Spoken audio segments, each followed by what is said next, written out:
I have somehow made it all the way to season 4 without giving y'all a shelf tour. So that's what we're gonna do today.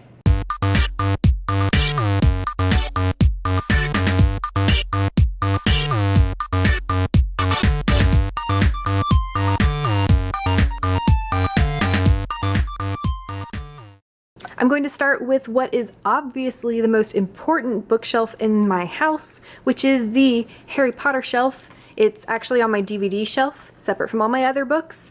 But of course I have all of the Harry Potter books except for Prisoner of Azkaban, which actually happens to be my favorite one. I had to get rid of my old copy because it was missing pages and I need to get a new one still. But I do have the Prisoner of Azkaban in French, so there's that. I just don't have the English copy.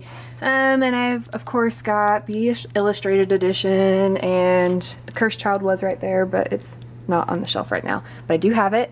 And I've also got some WordNerds gifts over here. Kaylin gave us these a couple of Christmases ago. We all got prints.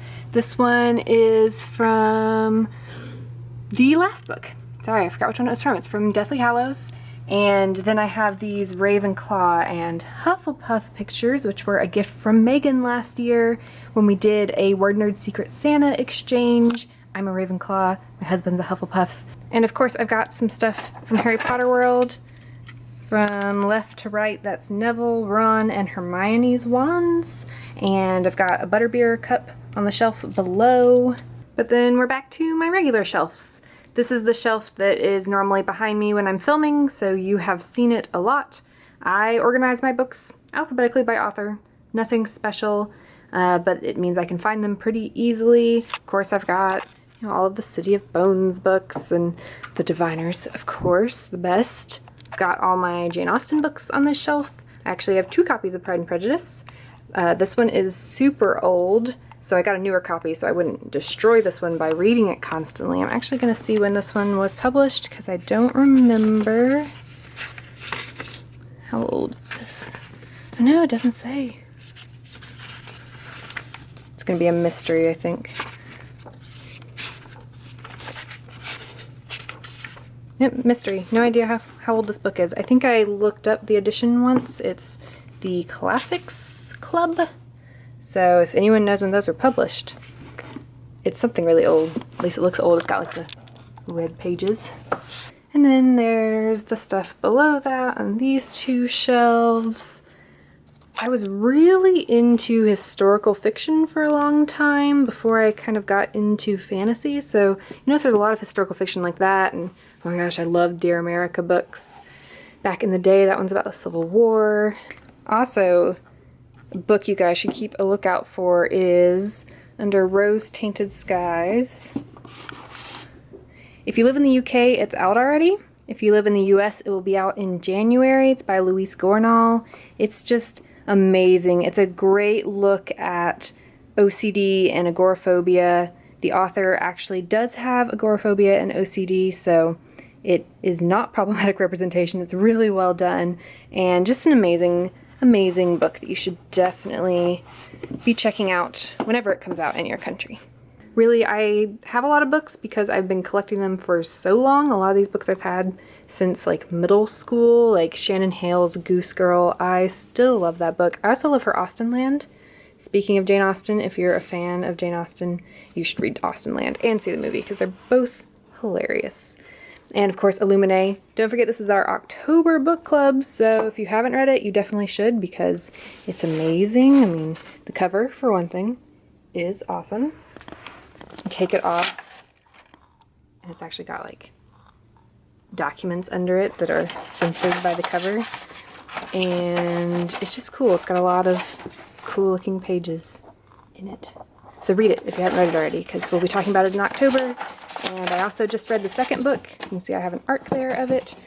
It's also amazing, so you should read that one when it comes out as well. Also, I think I've mentioned this before, but I play the flute, so I have this mini little flute that my flute teacher gave me years ago, and it just sits on my bookshelf, because what else am I going to do with it? I can't really play it.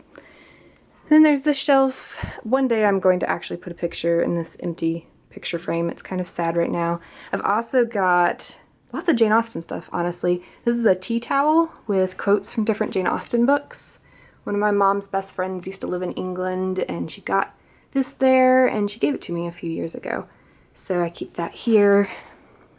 There's this whole shelf. I've got, you know, my old Twilight books, of course, and all the Cinder books. Love those. I read this book recently, and it has dogs, so you should read it.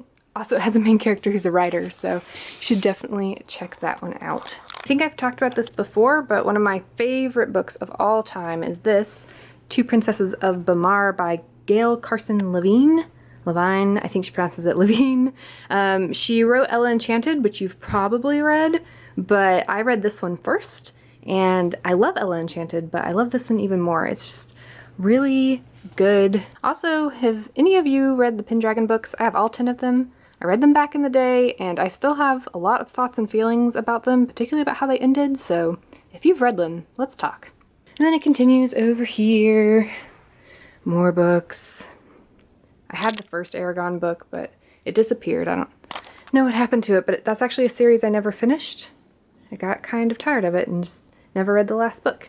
I've also got a lot of stuff in French. I took French in high school and college, so this is like a memoir. It's very good if you speak French. I'm sure there's an English translation out there as well.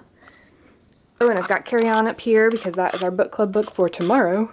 I'm not very far into it, so I've got to get some reading done before tomorrow. Here is my last couple shelves of books.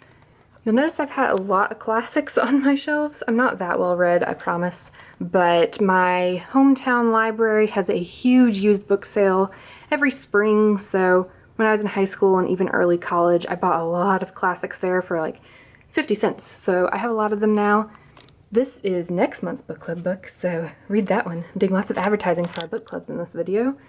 And then the last shelf is my TBR shelf. There are too many books on that shelf. I need to get some of them read, but there they are. There's lots of them. I went to the American Library Association annual conference a couple months ago and got a ton of ARCs there, so that's why I have so many. I'm normally not one of those bloggers or vloggers who is lucky enough to get so many of those, but I have them right now. I'm really excited. For the Sun is Also a Star, it's Nicola Yoon's new book. If you haven't read Everything, her first book, you definitely should because it's being made into a movie with Amandla Stenberg, who was Rue in the Hunger Games. So definitely check that out. So now you know what all is on my shelves. Maybe that was interesting to you. I know I like seeing people's shelves and just seeing what books they own. If you saw some of your favorites, feel free to talk to me about them because of course I love talking about books. Don't forget our live chat this Sunday at 7:30 Eastern Time. Like I said, it's going to be about our book club book, Carry On. If you haven't read it yet, you're basically in the same boat as me because I've only read a little over 100 pages. So we will rush through it together to talk about it tomorrow.